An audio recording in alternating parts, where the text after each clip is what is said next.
Hello students, welcome to another episode of Top 100 Geometry Questions, and we have the first question that there are 5 parallel lines that intersect another set of 5 parallel lines such that a grid of 16 congruent square is formed, right? Means आपके पास 5 parallel lines है, suppose this 1 2 3 4 and 5, right? These are 5 parallel lines, and we have draw another set of 5 parallel lines like 1 2 3 4 5, right? So that we have a square grid, right? So how many squares do we have? 1 2 3 4, 4 into 4, 16 squares, right? So 16 squares है. Now a third set of 7 parallel lines is drawn such that each of the 16 squares formed has a diagonal, right? इसका मतलब क्या है कि अब आपको next जो line बनानी है वो इनके डायगोनल पे बनेगा, समथिंग लाइक दैट, राइट? तो प्लीज़ इसको सोचना कि पैरेलली बन रही है, तो it may not look like parallel, but आपको ऐसे ड्रॉ करनी है 7 पैरेलल लाइंस, राइट? तो these are another set of parallel lines जो कि 7 इन नंबर्स है. We can count 1 2 3 4 5 6 7, right? Now it is saying that each square has a area of 1 square units. So how many triangles formed have an area equals to 0.5, right? तो आप सोच के देखो कि अगर आपके पास एक स्क्वायर है, इसका एरिया अगर आप लेते हैं 1 स्क्वायर यूनिट्स, तो अगर आप इसके 2 टुकड़े करेंगे तो हर जो पार्ट है, जो 2 पार्ट बनेंगे, उसका एरिया 0.5 होगा, राइट? तो इसका भी एरिया 0.5 होगा, इसका भी एरिया 0.5 होगा. इसका मतलब जो आपने ट्राइंगल बनाए हैं सबका एरिया 0.5 है. तो कितने ट्राइंगल्स हैं? सिंपल है यार, भाई डबल हो जाएंगे, 1 2 3 4 5 6 7 8, 8 इंटू 4, तो 32 ट्राइंगल्स आप ऐसे बना सकते हैं जिनका एरिया जो है वो 0.5 होगा. इजी क्वेश्चन था, बट लैंग्वेज हो सकता है आपको समझ में ना आए, आपको एक बार और पढ़ना पड़ेगा, राइट? चलिए आगे बढ़ते हैं. ये बहुत ही अल्टीमेट क्वेश्चन है, आप इसको ट्राई करिए एंड देखिए कि आप कहाँ तक दिमाग लगा पाते हैं, राइट? सारे क्वेश्चन दोस्तों बहुत अच्छे हैं. तो चलिए इसका सोल्यूशन करते हैं. तो इसके सोल्यूशन के पीछे का जो कंसेप्ट है वो मैं आपको सिखाता हूँ. सबसे पहले तो कंसेप्ट ये है कि अगर आपके पास एक ट्राइंगल है, suppose this is A B C, and from that A point हमने कोई भी सीवियन ड्रॉ कर दिया. आप एक बनाओ सीवियन, 2 बनाओ सीवियन, का मतलब एक वर्टेक्स से सामने वाले पॉइंट को कहीं ना कहीं पे इंटरसेक्ट करता है. तो मान लेते हैं हमने इन पे 2 सीवियन बना दिए, ए एम और ए एम. तो रूल ये बोलता है कि अगर area triangle A B C, अगर आप इसको ए लेते हैं और ये जो रेशो है, ये मान लेते हैं रेशो हो गया ए बी, ए का, बी का, सी का, मतलब बी एम का रेशो, एम एन का रेशो और एन सी. अगर ये रेशो ए बी सी है तो रूल ये बोलता है कि जिस रेशो में बेस डिवाइड होगा उसी रेशो में area will be divided, right? इसका मतलब अगर मुझे इसका एरिया निकालना है इस वाले पार्ट का, तो इसका एरिया होगा that is A out of total base A plus B plus C multiply by the area, right? ये रूल है.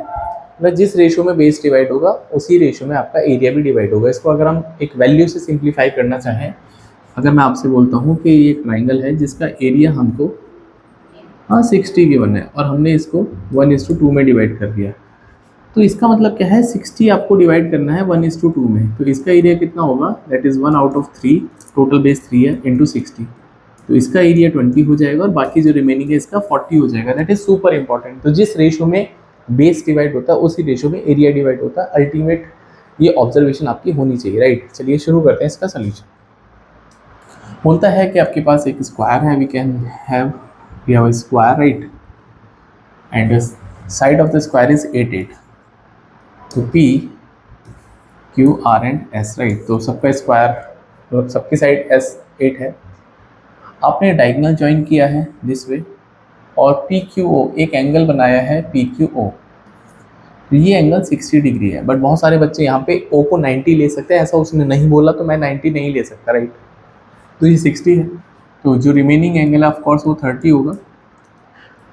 तो आपको area of triangle P O Q निकालना है, आपको पी ओ क्यू का एरिया निकालना है. तो रूल वही है, जिस रेशो में बेस डिवाइड होगा उसी रेशो में आपका एरिया भी डिवाइड हो जाए, राइट? तो अगर मुझे ये बेस पता चल जाएगा तो मेरा एरिया भी आ ही जाएगा, राइट? तो सबसे पहले तो अगर मैं बात करता हूँ area of square P Q R S, तो दैट इज़ नथिंग बट 8 का स्क्वायर 64 हो जाएगा. तो 64 में अगर आपने इसको हाफ कर दिया, ठीक है, तो एरिया ऑफ ट्राइंगल ऊपर वाले ट्राइंगल का पी क्यू आर का, ये हाफ हो जाएगा 32, क्योंकि रूल ये बोलता है कि अगर आपके पास एक स्क्वायर है उसका डायगोनल अगर आपने बना दिया तो जो दो ट्राइंगल बनेंगे उनका एरिया इक्वल होगा, या फिर आप राइट एंगल ट्राइंगल प्रॉपर्टी से हाफ इंटू बेस इंटू, इसका एरिया मुझे निकालना तो हाफ इंटू एट भी कर सकते हैं, बेस इंटू वाइट, तब भी आंसर 32 ही आएगा, राइट। तो दोनों पार्ट का एरिया 32 आ गया। अब सवाल यह है कि 32 को मैं किस रेशो में डिवाइड करने वाला हूँ, राइट।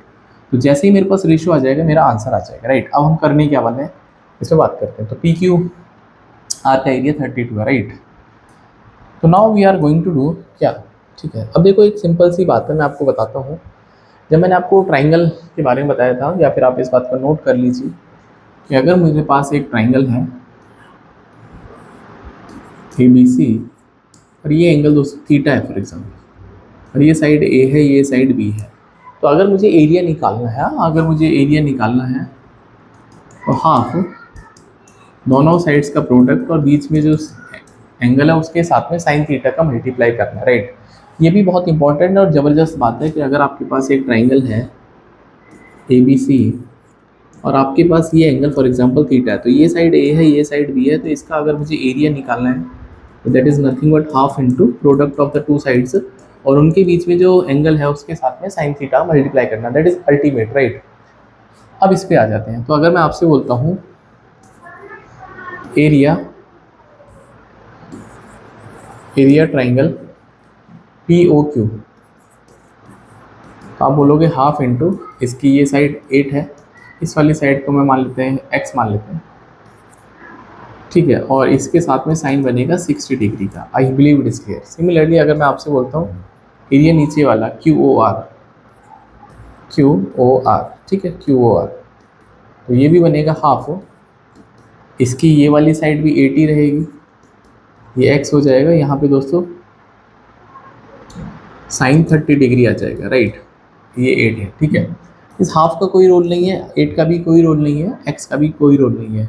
इसका मतलब अगर मुझे एरिया ट्राइंगल POQ और एरिया ट्राइंगल QOR का रेशियो निकालना है तो दिस इज साइन 60 होता है √3/2 और ये होता है 1/2, तो ये √3/1 में डिवाइड हो जाएगा।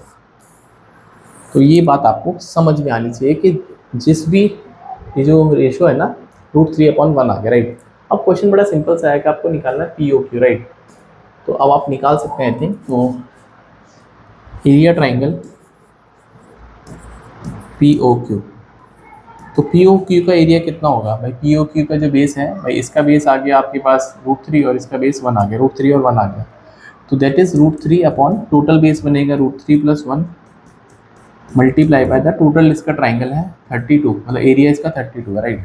अब इसको रेशनलाइज कर लेंगे तो 32 √3, इसका रेशनलाइज करोगे तो √3 + 1 इंटू √3 - 1 इंटू √3 - 1, राइट। तो √3 + 1 √3 - 1 ये 2 बन जाएगा और 2 से डिवाइड होकर 16 हो जाएगा, और इस √3 को अंदर मल्टीप्लाई करेंगे तो 3 - √3, तो अल्टीमेट सा राइट आंसर बनेगा इसका, that is B part, right. I believe it is clear. अच्छा क्वेश्चन था, दिमाग लगाने वाला क्वेश्चन, राइट। बहुत बढ़िया एक्सप्लेनेशन है इसका, राइट। चलिए आगे बढ़ते हैं।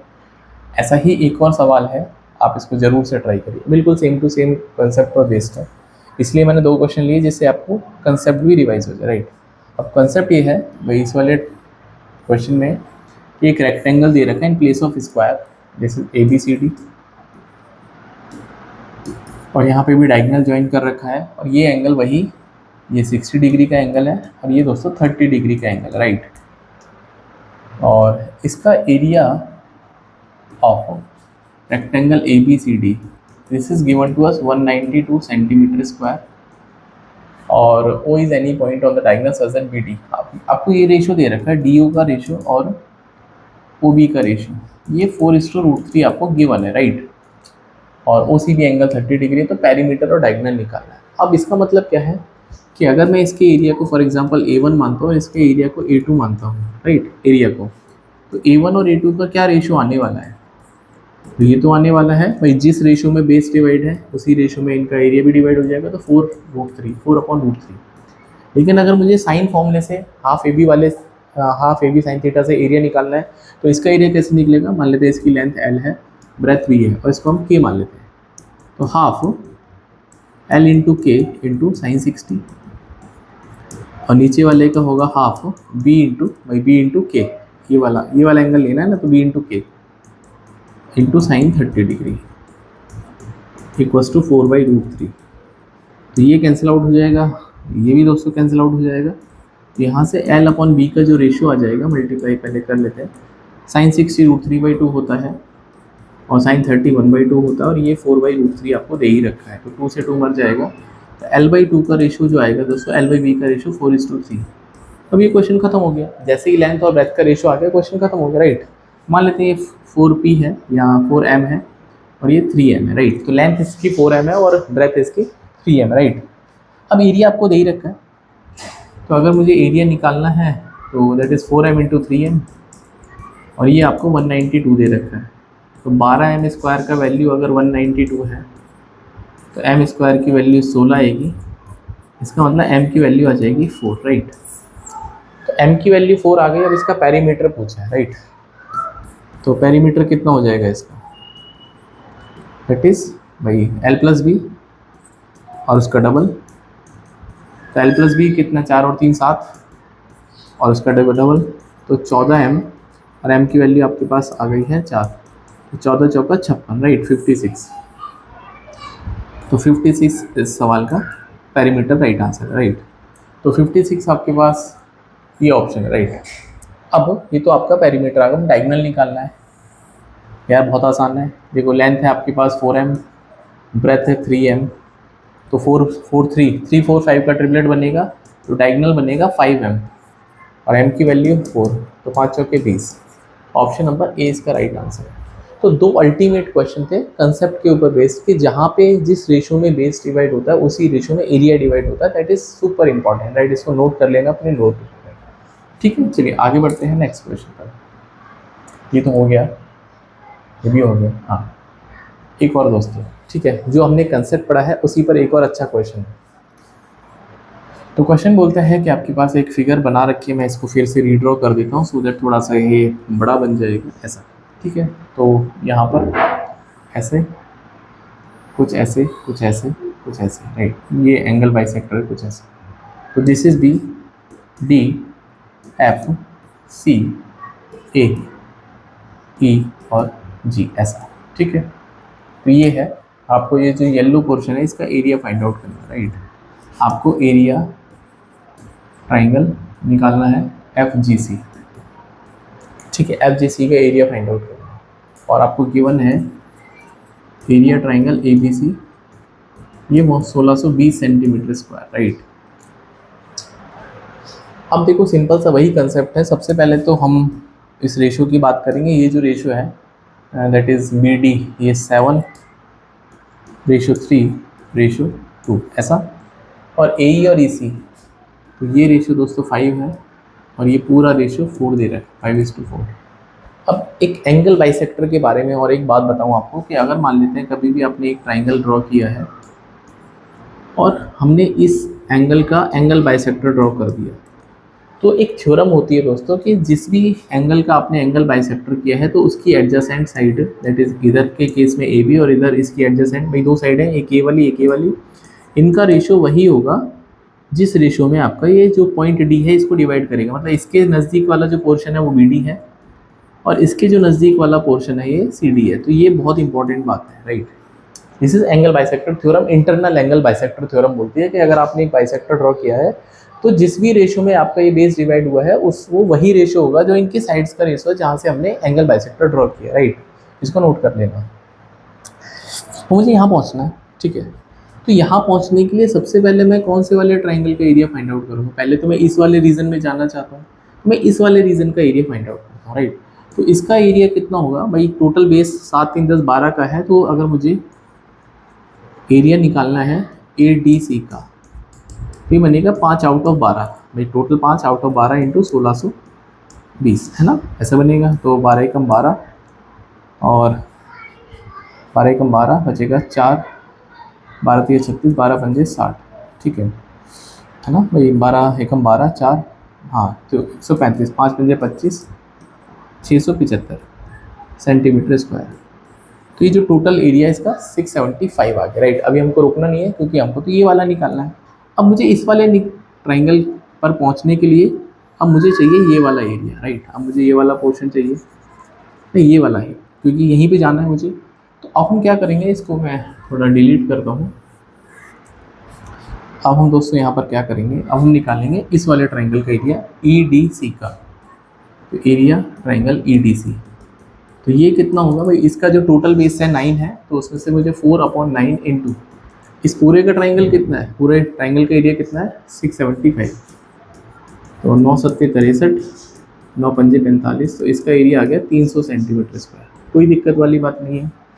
अब 300 में मेरे को ये पता चल गया इस वाले का, ठीक है। अब इसके लिए फिर मुझे ये वाला एरिया निकालना पड़ेगा भाई, तभी तो मैं इधर की तरफ शिफ्ट करूँगा। तो एरिया ट्राइंगल EFC, तो ये कितना होगा, that is 2 out of total 5, और टोटल जो इसका एरिया आपको पास है EDC का कितना आ गया 300, तो ये बनेगा 60 पंजे 300, 120 सेंटीमीटर स्क्वायर। तो अभी मेरे पास ये वाला एरिया आ गया 120, राइट, ये इसका एरिया 120 आ गया। अब बस मुझे ये और निकालना है।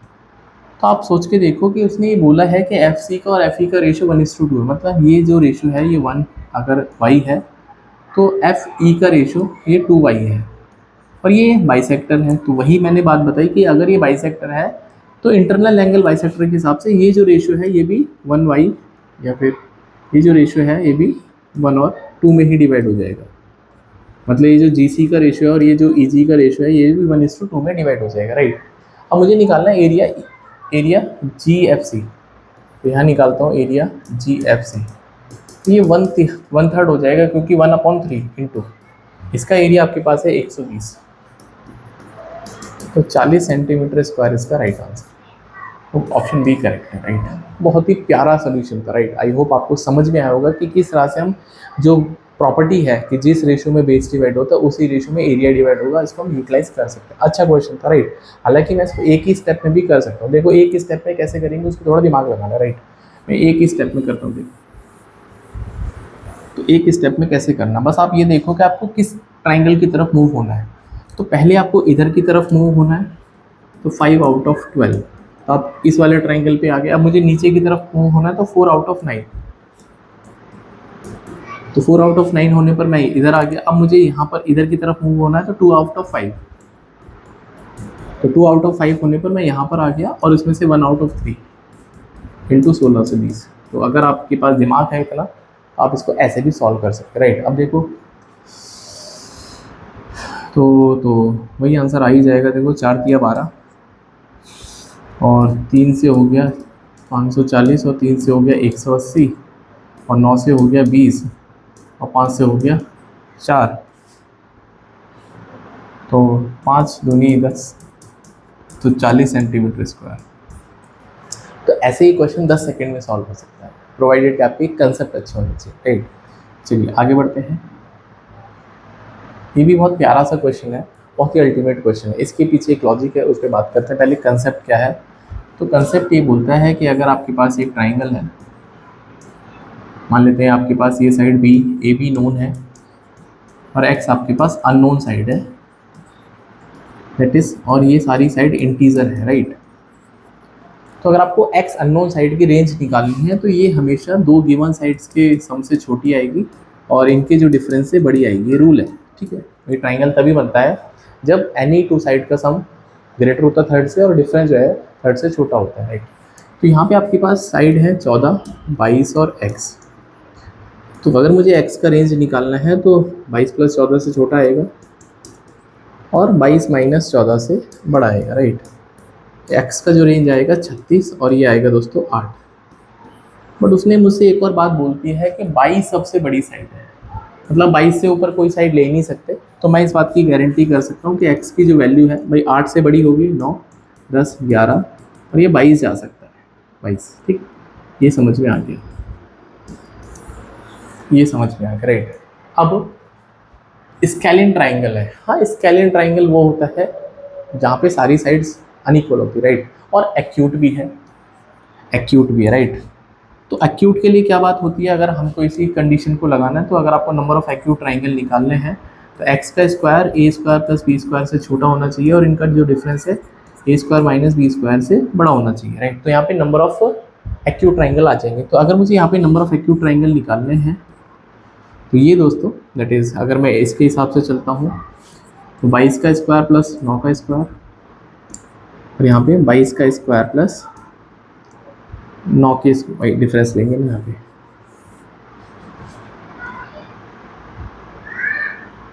तो ये बनेगा दैट इज़ 22 का स्क्वायर माइनस 9 का स्क्वायर। ठीक है, तो कितने ट्राइंगल पॉसिबल है आपको ये रेंज देखना पड़ेगा, राइट। तो यहाँ पर अगर मैं देखूँगा तो 484 प्लस 81 5 और 56 565, और यहाँ पे दोस्तों 484 में से 81 माइनस करेंगे तो 403। तो कितने ऐसे नंबर हैं जो कि x की रेंज इस कंडीशन में सेटिस्फाई करेगी, राइट, इस कंडीशन में सेटिस्फाई करेगी। तो नंबर ऑफ एक्यूट ट्राइंगल आपके पास यहाँ से आ जाएंगे, राइट। तो भाई x की रेंज है तो कितने नंबर, भाई कितने जो स्क्वायर्स हैं जो कि इस नंबर के बीच में इस रेंज में लाई करेंगे। तो 400 से बड़ा स्क्वायर 21 का हो सकता है और 565 से छोटा 22। कुछ ना कुछ तो हमने एरर कर दिया है, एक मिनट यार, x का सबसे इंटीजर है।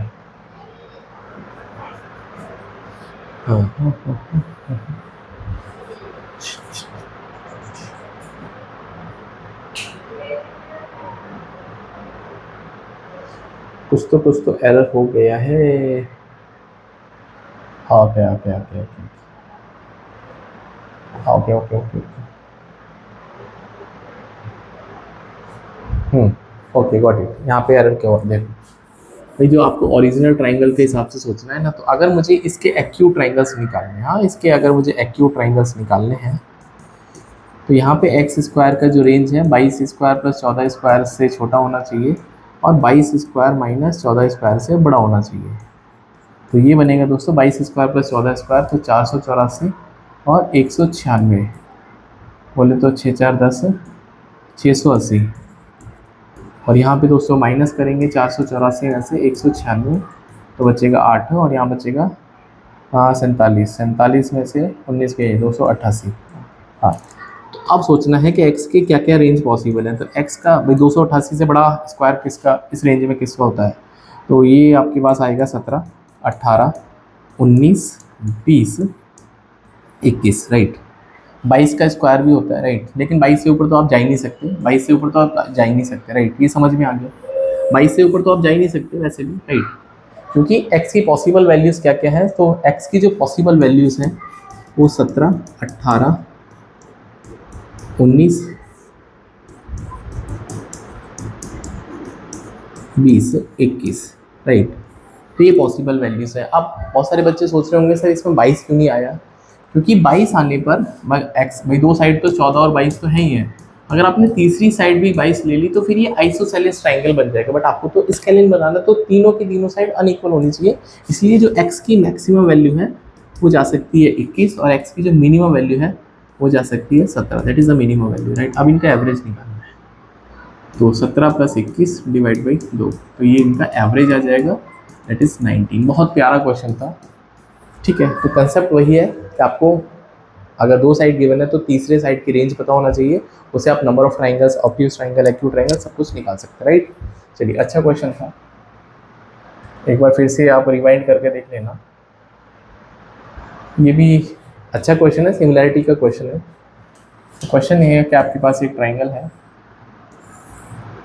और यहाँ से आपने एक ऐसे सीवियर ड्रॉ कर दिया, राइट, ए बी सी, तो ये और ये डी पॉइंट है, राइट। बी डी आपको दे रखा है 18, सी डी आपको दे रखा है दोस्तों 12, बी सी दे रखा है 24। तो आपको पेरीमीटर निकालना है, perimeter of triangle A D C और perimeter of triangle A B C D का रेशियो निकालना है, राइट, बी सी डी का रेशियो निकालना है, राइट। एक रूल है दोस्तों, रूल क्या होता है कि अगर आपके पास दो ट्राइंगल है और उनको सिमिलर प्रूफ करना है, तो दो ट्राइंगल दोस्तों अगर सिमिलर है, मैं मान लेते हैं हमने ऐसे लिया, ये एंगल थीटा, ये एंगल थीटा, ये एंगल अल्फ़ा, ये एंगल अल्फ़ा, राइट। तो सिमिलरिटी कैसे लगाते हैं कि भाई मान लेते हैं दोनों ट्राइंगल सिमिलर हैं, तो सिमिलरिटी के लिए सबसे पहली बात तो ये ज़रूरी है कि दो एंगल इक्वल कर दो। दो ट्राइंगल में दो एंगल अगर इक्वल है तो सिमिलर हो जाएंगे, डेफिनेटली हो जाएंगे, राइट। अब सिमिलरिटी के लिए जो एंगल के सामने वाली साइड का रेशो है, जैसे यहाँ पर थीटा के सामने बी सी है, यहाँ पे थीटा के सामने पी क्यू है, यहाँ पे अल्फ़ा के सामने ए सी है, और यहाँ पे दोस्तों अल्फ़ा के सामने पी क्यू है। ये रेशो है कुछ थीटा के सामने पी क्यू और यहाँ पे क्यू आर, सॉरी ये क्यू आर, राइट, तो क्यू आर, तो ये रेशो इक्वल होगा। बची हुई कौन साइड है भाई, बी सी हो गई, ए सी हो गई, यहाँ पे ए बी बचेगा, यहाँ पे पी क्यू क्यू आर और आर पी बचेगा, तो ये रेशो इक्वल होगा, हमेशा इक्वल होगा। इसका मतलब ये सिमिलरिटी है, राइट। अब इसको समझते हैं। तो ये एंगल है आपके पास, आपको दिख रहा है, मैं बना के दिखाता हूँ। ट्राइंगल ए, हमेशा कोशिश करो अलग अलग ट्राइंगल बना लो, और बी सी डी आपके पास ऐसे बन गया, डी बी सी ऐसे बन गया, ठीक है। अब देखो यहाँ पे क्या क्या चीज़ कॉमन है। तो ये एंगल और ये एंगल, ये तो आपको इक्वली गिवन है, ठीक है, ये तो आपको दोस्तों इक्वल ही गिवन है।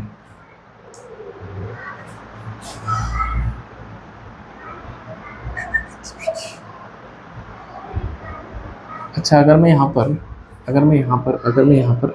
पर ए बी सी ले लेता हूँ, हाँ पूरे ट्राइंगल की बात कर लेते हैं, तो ए बी सी में ये वाला जो एंगल है दोस्तों बी, और ये वाला एंगल कॉमन है, तो ये दोनों ट्राइंगल सिमिलर हो जाएंगे, राइट। ये हमने नीचे वाला ट्राइंगल लिया A B, that is D B C, और ये हमने लिया ए बी सी, तो ये दो एंगल इक्वल कर दिए मैंने, ये तो गिवन है और ये मैंने इक्वल अभी कॉमन है, ठीक है। तो सिमिलरिटी जब हम लगाएंगे तो इस वाली साइड को हम एक्स मान लेते हैं और इसको वाई मान लेते हैं, ज़रूरत पड़ेगी तो, ठीक है। तो बी के सामने इधर ए सी है ना, कौन सा ट्राइंगल है, ए बी सी, तो बी सी के सामने ए सी, दैट इज़ वाई। इधर बी के सामने सी डी है, that is 12, I believe it is clear. इधर ए के सामने बी सी है, दैट इज़ 24, और इधर दोस्तों ए इसके सामने बी डी है, बी डी की लेंथ 18, तो यहाँ से वाई आ जाएगा, देखो बड़ी प्यार से, 6 दूनी 12, 6 दी 18 और 3 अट्ठे 24, वाई जो है 16 आ गया, तो ये 16 आ गया, राइट। सिमिलरली इसी बात को अगर मैं भाई ये हो गया, अब रिमेनिंग है ए बी, तो इधर ए बी की वैल्यू कितनी है, 18 प्लस एक्स, और इधर रिमेनिंग एंगल है डी, डी के सामने बी सी 24, तो यहाँ से भी 18 प्लस एक्स अपॉन 24, ये क्या रेशो आ रहा था, रेशो तो सेम ही रहेगा 24 अपॉन 18, क्योंकि आपको सिमिलरिटी लगानी है तो सब तो इक्वल है। 6 × 18, 6 × 24 और 3 अट्ठे 24, तो 18 प्लस एक्स बराबर 32, तो एक्स का वैल्यू 14 आ जाएगा, राइट, तो ये 14 होगा। अब आपको पेरीमीटर निकालना, निकाल दो, ए सी डी का पेरीमीटर कितना हो जाएगा, तो 14, 12, 26 और 16 42, और बी सी डी हो जाएगा 18, 24, 42, 12, 54, तो 2 से 21, 2 से 27, 3 सत्ते, तो 7:9 इसका राइट आंसर है, ठीक है। तो बाकी क्वेश्चन हम नेक्स्ट वीडियो में कवर अप करेंगे। यू कैन जॉइन पॉइंट पर 99, और वीडियो का कोई भी फीडबैक है, सजेशन है, तो प्लीज़ आप मुझे ज़रूर से कमेंट करके बताइए। Bye, take care.